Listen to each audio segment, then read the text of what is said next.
Welcome back here at 10:30. Getting back to the classroom full time is coming with significant challenges for both students and teachers. From tackling academic roadblocks to battling bad behavior, there's a lot on the agenda, no matter what school you're talking about. Here's Fox 61's Keith McGilvery with our pandemic progress report. Public school or private? I forgot how real school actually was since I was online for most of the year. Connecticut students say they're finding challenges returning to their COVID-era classrooms full-time. It's a lot of schoolwork because they're trying to catch everything up that you missed in the past year. According to the Connecticut Department of Education, students in grades 5 to 8 who learned remotely last year scored substantially lower in math and lower in English than they did 2 years prior.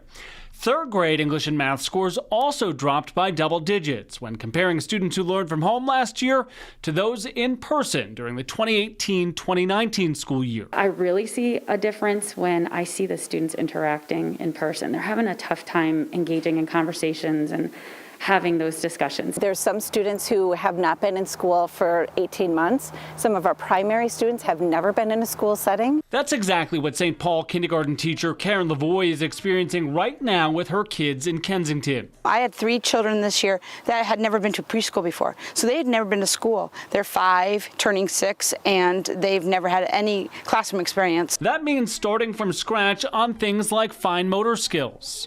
Children know how to use a computer, they know how to use their parents' tablets or iPhones, and they can swipe really well. But holding a pencil, a crayon, a marker, some children, it was almost like a foreign object to them. Jill Conaway is St. Paul's principal. She's guided 2 schools through the pandemic in the last 2 years. The problems, she says, are the same. Some students soaring through remote learning, while others struggled, specifically in math. I've hired 3 tutors that come for math and reading throughout the week for every grade level, kindergarten through 8th grade, to make sure that those students who are behind are catching up to everybody else in their class. Student behavior is raising red flags too. New Britain High School abruptly returned to remote learning in September after reports of fighting and vandalism.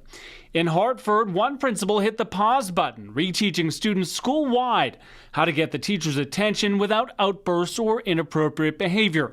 She says students were home so long, it was a skill many of them had lost. The Martin Kellogg Middle School in Newington is taking action too. Since the pandemic, we've really noticed a large uptick in anxiety and in behavior regulation problems with our students. The school's counseling teams opened up a new Zen Den. The COVID pandemic is like a lot on a lot of the students. Psychologist Laura Flowers says it's an outlet for students to address pandemic pressures. They're really needing to find a space where they can come and have a quiet moment of calm and find an item in here that might help them regulate themselves. And the goal is to get them back into the classroom so that they could be successful academically. Students are recommended for the supervised space or can seek it out on their own. It's very peaceful, and if you're having a stressful day, you can invite your friends, and there's lots of different things to do down here. Different schools with different approaches to getting those who may be struggling back on track. If you have a student at home who might be struggling as well, I want to let you know we've put some additional resources, helpful links involving tutoring right on our website, fox61.com. You can also find it on the Fox 61 News app. And I'll see you weekday mornings on the Fox 61 Morning News from 4 to 11 a.m.